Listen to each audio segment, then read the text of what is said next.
This morning we talk about looking after everyone equally, big deals, little deals, and wow, how we've got some really incredible lifetime stories to share with you. Stay tuned.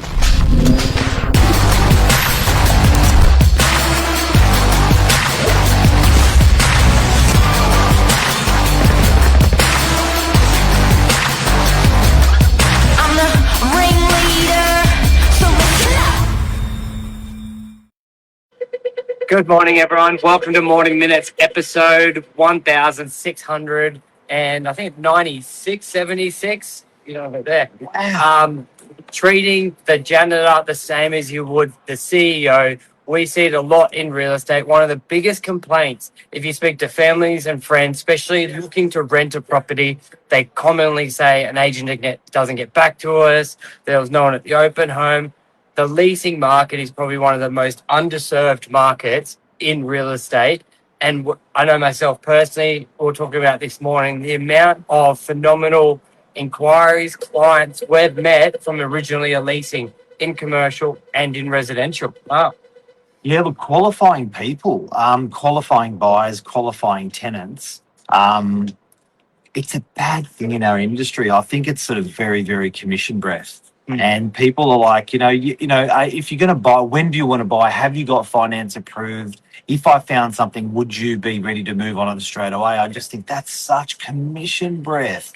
And it's all about helping people. If you have that principle square in the front of your mind with everyone that you speak with, whether it's a colleague in the office, whether it's someone on the street, whether it's an inquiry that comes in by email, we have to look after people as an industry beautifully every time. And it's amazing, like on some deals where you might be marketing a property for 10 million compared to a property for lease for $250 a week, by treating everyone well and where that can branch off to. Most famously, like we were talking about this morning, I had, to give you the full picture, in the newspaper back in the day, owners would used to market their own properties for lease in commercial. Long story short, I called one of these owners looking to market his office for $250, $270 a week rent. So a lot of the time, that's not really the cream of the crop if you're an agent. You're looking for the $5 million listing, the development site, or even the shop front, the $1,000, $2,000 a week rental.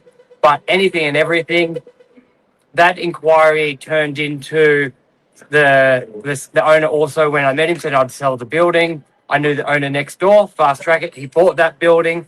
One of the inquiries calling up for the office had just bought a development site of 18 apartments. And when I had asked him what was he going to use the office for, he said like a display suite. Get talking, then we list that development, we sell out the development. And then even like today, that relationship with a client, part of that deal, is a decision maker on a much larger deal for, let's just, units. 100 dwellings. And it's like, wow, that all stemmed from an owner looking to lease out the smallest property within his building. And then it just expanded, and it got to us saying, like, so many agents these days, they're almost, if two inquiries come in, like, well, that's for the $1 million property, I'm taking that one. People neglect the smaller ones. Like, you just don't know where that will lead to. Cherry picking your business ain't good. And I think that there's a beautiful thing in that as well. I think if you're looking after people who are relevant to who they are, what they are, anything, good things come.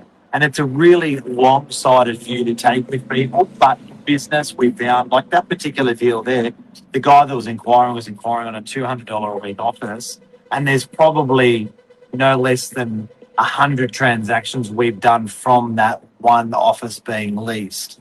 And it's just a beautiful, beautiful story. And sometimes it's hard to pinpoint where the business came from. But this tree, if you looked at this tree, it was actually 12 Roger Street in Brookvale.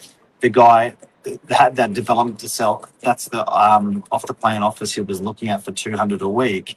If you look at it from a tree, from it starting at the top of that little office, and then all the business that actually filtered off that on the principle of just looking after people on every transaction, no matter how small or big. Not including when we sold number 20, remember? The development site, because they saw we had that development. So there's another step there. Yeah. Like, there is so much. And a lot of the time, like we do a lot of marketing, from letterbox drops that people love, to billboards, to social media. And you can't always, like, when the phone keeps ringing, you can't always go, I got that from here.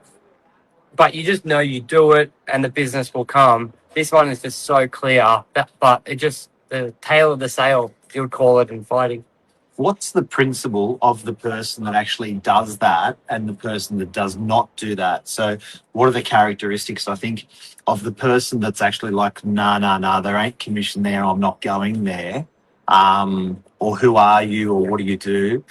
And what's the principle of the person that actually just like genuinely wants to help, anyone and everyone, big deal or small deal? And how do you actually breed that, or how do you actually bring that out in people? It's interesting. I almost think you're probably born like that, where you're a helper.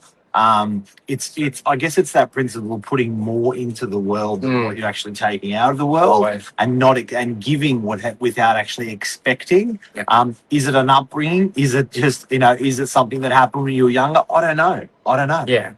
And then also, like, even if you want to train yourself, you got to think what the deal is the important thing, because doing a deal helps the person looking, helps the person who had it empty, rather than looking at what is the money side of it. So I think if you can detach the money side of any transaction and just be motivated to do deals, the money will come.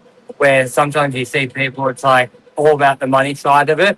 And if that's at your forefront, that will lead you down a path to be picking and choosing, and then you're down a bad path. So the message from today is put in more than you're taking out, work hard, look after people, and guess what? It just comes, and I don't care what business you're in, Yes. whether you're in computing, with IT, or whether you're in AI, whether you're in real estate or whatever you are, if you're putting in more than you're taking out and not expecting with your hand out, there is a real beauty in that, and people love you for it. They can smell it a mile away. Almost like a restaurant where they give you extra chips or something else on the side up. Yeah. It makes you feel warm and fuzzy because, we didn't order this. This is great. They appreciate us. And you're more inclined to spend more there rather than a lot of places. Big time. Guys, I hope you have a great day. Do something great for people out there with expecting, and world's a better place. Thank you. Love you. See you. Bye.